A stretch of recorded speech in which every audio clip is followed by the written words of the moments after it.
Hello everyone, কেমন আছো বন্ধুরা? তোমরা সবাই, আশা করছি তোমরা সবাই খুব ভালো আছো। আমিও বেশ ভালো আছি। তো তোমরা সবাই আগের ব্লগে দেখতে পেয়েছো যে আমি ঘুরতে যাব। তো আজকে বেরোচ্ছি না, আজকে ঘুরতে যাচ্ছি আমরা দক্ষিণেশ্বরে। এসেছি দিদির বাড়িতে, দেখা করে যাচ্ছি একবারে। তো আমি, নান্দো, দিদি আর মা আমরা সবাই মিলে এখন যাব দক্ষিণেশ্বরে। তো চলো। আমার তো লোক এটা কোনো কিছু ঠিক ছিল না, হঠাৎ করে প্ল্যান হয়েছে যাওয়ার। আর এই যে আমার নান্দো, আমার নান্দোকে কেমন লাগছে একটু তোমরা জানিও তো। নান্দো হাই করে দাও একটু সবাইকে। নান্দো সবাইকে একটু হাই করে দাও, হাই। তো চলো পুরো ব্লগটা দেখতে থাকো। হ্যাঁ, এখন মন্দিরের ভেতরে কোনো রকম কোনো ভিডিও বা ফোন ক্যামেরা অ্যালাউ নেই, তো যতটা পারবো ততটা শেয়ার করবো। চলো যাওয়া যাক। দিদি আর মা আসবে এখন, আমি আর নান্দন নাচতে নেমেছি, সবটাই শেয়ার করবো। চলো।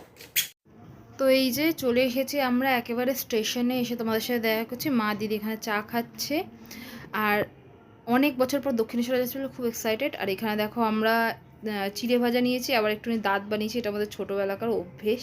নান্দু এটাকে বেশ এনজয় করে এখন। তো ট্রেন থেকে নেমে আমরা আবার দমদম থেকে মেট্রো করেছি, কারণ দক্ষিণেশ্বর অবধি মেট্রো হয়ে গেছে।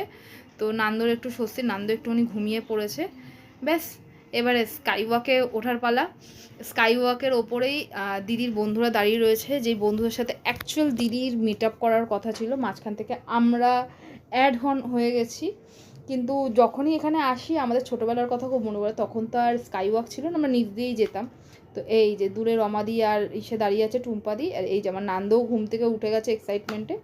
এবারে ওর তিথি দিদি আর রূপ দাদার সাথে হেঁটে বেড়াচ্ছে। ও একটুও আমাদেরকে বিরক্ত করেনি, একটুও জ্বালায়নি, ও নিজের মতো নিজে রয়েছে, খুব এনজয় করেছে ও। আর সব থেকে বড়ো জিনিস কি জানো তো, এইখানে আসার পর থেকেই মানে আমার পার্সোনালি অনেক ছোটোবেলার স্মৃতি তাজা হয়ে যাচ্ছে। কারণ আমার বাবা বেশিরভাগ ক্ষেত্রে আমাদেরকে এই মানে দক্ষিণেশ্বরেই নিয়ে আসতো, সেই জন্য এখন পুরোটাই চেঞ্জ। আমরা যাব হচ্ছে 40 নম্বরের ডালা নিতে।